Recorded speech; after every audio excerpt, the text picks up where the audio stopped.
ধর্ম সাধনা। কার্যে পরিণত ধর্ম হইল নিজেকে আত্মার সহিত ত্যাগ করা। ভ্রমাত্মক অধ্যাস চিন্তা পরিহার করো। ওইদিকে তুমি কতদূর অগ্রসর হইয়াছ? তুমি 200 আরোগ্য নিকেতন নির্মাণ করিয়া থাকিবে, কিন্তু তাহাতে কি আসে যায় যদি না তুমি আত্মানুভূতি লাভ করিয়া থাকো? তুমি মরিবে সামান্য কুকুরের মতনই, কুকুরের অনুভূতি লইয়া।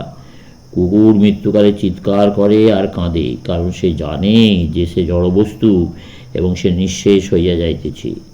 তুমি জানো যে মৃত্যু অনিবার্য। মৃত্যু আছে জলে, বাতাসে, প্রাসাদে, বন্দিশালায়, সর্বত্র। কোন বস্তু তোমাকে অভয় প্রদান করিবে? তুমি অভয় পাইবে তখনই যখন তুমি তোমার স্বরূপ জানতে পারবে। জানিবে তুমি অসীম, জন্মহীন, মৃত্যুহীন আত্মা। আত্মাকে অগ্নিদহন করিতে পারে না কোনো অস্ত্র, হত্যা করিতে পারে না কোনো বিষ, জর্জরিত করিতে পারে না। মনে করিও না ধর্ম শুধু একটা মতবাদ, কেবল শাস্ত্র জ্ঞান। ধর্ম কেবল তোতা পাখির মুখস্থ বুলি নয়। আমার জ্ঞান বিদ্য গুরুদেব বলতেন, তোতা পাখিকে যতই হরিবোল হরিবোল হরিবোল শেখাও না কেন, বেড়াল যখন গলা টিপে ধরে তখন সব ভুলে যায়। তুমি সারাক্ষণ প্রার্থনা করিতে পারো, জগতে সব শাস্ত্র অধ্যয়ন করিতে পারো, যত দেবতা আছেন সকলের পূজা করিতে পারো, কিন্তু যতক্ষণ না আত্ম অনুভূতি হইবে ততক্ষণ পর্যন্ত মুক্তি নয়। বাগ আড়ম্বর নয়, তত্ত্ব আলোচনা নয়, যুক্তিতর্ক নয়, চাই অনুভূতি। একই আমি বলি বাস্তব জীবনে পরিণত ধর্ম। প্রথমে আত্মা সম্পর্কে এই সত্য শ্রবণ করিতে হইবে। যদি শ্রবণ করিয়া থাকো অতঃপর মনন করো। মনন করা হইলে ধ্যান করো। বৃথা তর্ক বিচার আর নিষ্প্রয়োজন। একবার নিশ্চয়ই করো। তুমি সেই অসীম আত্মা, তা যদি সত্য হয় তবে নিজেকে দেহ বলিয়া ভাবা তো মূর্খতা। তুমি তো আত্মা, এবং এই আত্মানুভূতি লাভ করিতে হইবে। আত্মা নিজেকে আত্মারূপে দেখিবে। বর্তমানে আত্মা নিজেকে দেহরূপে দেখিতেছে, তা বন্ধ করতে হইবে। যে মুহূর্তে তা অনুভব করিতে আরম্ভ করিবে সেই মুহূর্তে তুমি মুক্ত হইবে। তোমরা এই কাঁচটিকে দেখিতেছ, তোমরা জানো ইহা ভ্রান্তি মাত্র। কোনো বৈজ্ঞানিক হয়তো তোমাকে বলিয়া দিবেন ইহা শুধু আলোক ও স্পন্দন। আত্মদর্শন উহা অপেক্ষা নিশ্চয়ই অধিক পরিমাণে সত্য, বা নিশ্চয়ই একমাত্র বাস্তব অবস্থা, একমাত্র সত্য সংবেদন, একমাত্র বাস্তব প্রত্যক্ষ। যা কিছু দেখিতে পাইতেছ এ সকলই স্বপ্ন। আজকালকার দিনে তা তুমি জানো। আমি প্রাচীন বিজ্ঞানবাদীদের কথা বলিতেছি না।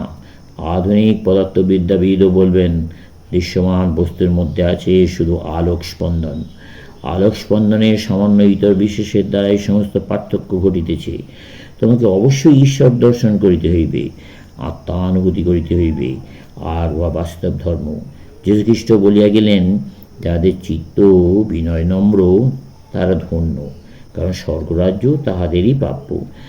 বাস্তব ধর্ম বলিতে তো তোমরা আর উহা মানিতে চাও না। তার ওই উপদেশ কি শুধু একটা তামাশার কথা? তাহলে বাস্তব ধর্ম বলিতে তোমরা কি বোঝো?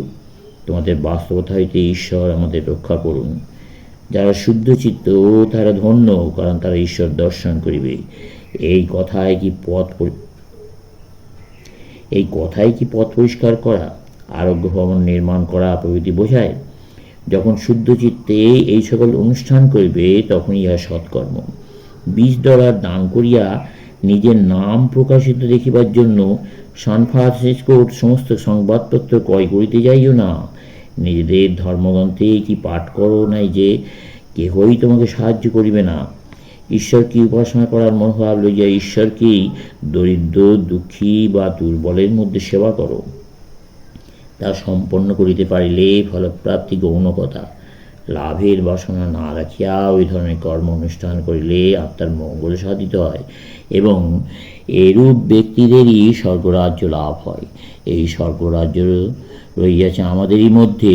সকল আত্মার আত্মা যিনি, তিনি সেখানেই বিরাজ করেন।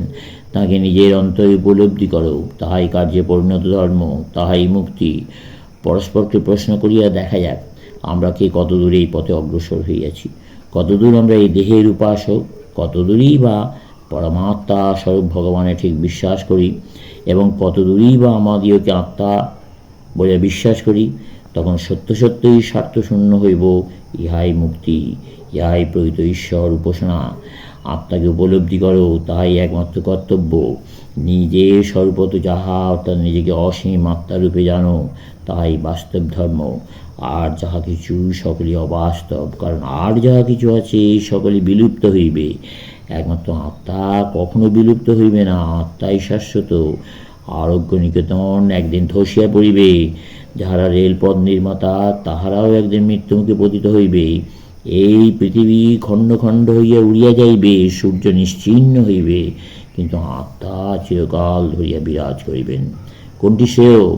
এই সকল ধ্বংসশীল বস্তুর পশ্চাৎ ধাবন, না চির অপরিবর্তনীয়ের উপাসনা? কোনটি অধিক বাস্তব? তোমার জীবনের সমস্ত শক্তি প্রয়োগ করিয়া যে সকল বস্তু আয়ত্ত করিলে, সেগুলি আয়ত্ত হইবার পূর্বে পরিত্যাগ করিয়া যাওয়াই কি শ্রেয়? ঠিক যেমন সেই বিখ্যাত দিগ্বিজয়ীর ভাগ্যে ঘটিয়াছিল। তিনি সব দেশ জয় করিলেন, পরে মৃত্যুকাল উপস্থিত হইলে অনুচরদিগকে আদেশ দিলেন, আমার সম্মুখে কলসি ভর্তি দ্রব্য সম্ভার সাজিয়া রাখো। তারপর বললেন, বড় হীরকখণ্ডটি নিয়ে এসো। তখন ওইটি আপন বক্ষ মধ্যে স্থাপন করিয়া তিনি ক্রন্দন করিতে লাগিলেন। এইরূপে ক্রন্দন করিতে করিতে তিনি দেহত্যাগ করলেন। ঠিক যেমন একটি কুকুর করিয়া থাকে। মানুষ সদর্পে বলে, আমি বাঁচিয়াছি। সে জানে না যে মৃত্যু ভয়ে ভীত হইয়া সেই জীবনকে কৃতদাসের মতো আঁকড়াইয়া ধরিয়া আছে। সে বলে, আমি সম্ভোগ করিতেছি। সে কখনো বুঝিতে পারে না যে প্রকৃতি তাকে দাস করিয়া রাখিয়াছে। প্রকৃতি আমাদের সকলকে পেষণ করিতেছে। যে সুখ কণিকা পাইয়াছ, তার হিসাব করিয়া দেখো। শেষ পর্যন্ত দেখিবে প্রকৃতি তোমাকে দিয়া নিজের কাজ করাইয়া লইয়াছে। এবং যখন তোমার মৃত্যু হইবে, তখন তোমার শরীর দ্বারা অপর বিক্ষলতাদির পরিপুষ্টি হইবে। তথাপি আমরা সর্বদা মনে করি আমরা স্বাধীনভাবেই সুখ পাইতেছি। এই রূপেই সংসার চক্র আবর্তিত হইতেছে। সুতরাং আত্মাকে আত্মারূপে অনুভব করাই হইল বাস্তব ধর্ম। অপর সব কিছু ঠিক ততটুকু ভালো, যতটুকু ওইগুলি আমাদিগকে এই এক অতি উত্তম ধারণায় উপনীত করিতে পারে। সেই অনুভূতি বৈরাগ্য ধ্যানের দ্বারা লভ্য। বৈরাগ্যের অর্থ সমস্ত ইন্দ্রিয় হইতে বিরতি, এবং যত কিছু গ্রন্থি, যত কিছু শৃঙ্খল আমাদেরকে জড়বস্তুর সহিত আবদ্ধ রাখে, সেগুলি ছিন্ন করা। আমি এই জড়জীবন লাভ করিতে চাই না। এই ইন্দ্রিয় ভোগের জীবন কামনা করি না। আমি কামনা করি উচ্চতর বস্তুকে। ইহাই হইল বৈরাগ্য। অতঃপর যে ক্ষতি আমাদের হইয়া গিয়াছে, ধ্যানের দ্বারা তার প্রতিকার করিতে হইবে, চলবে।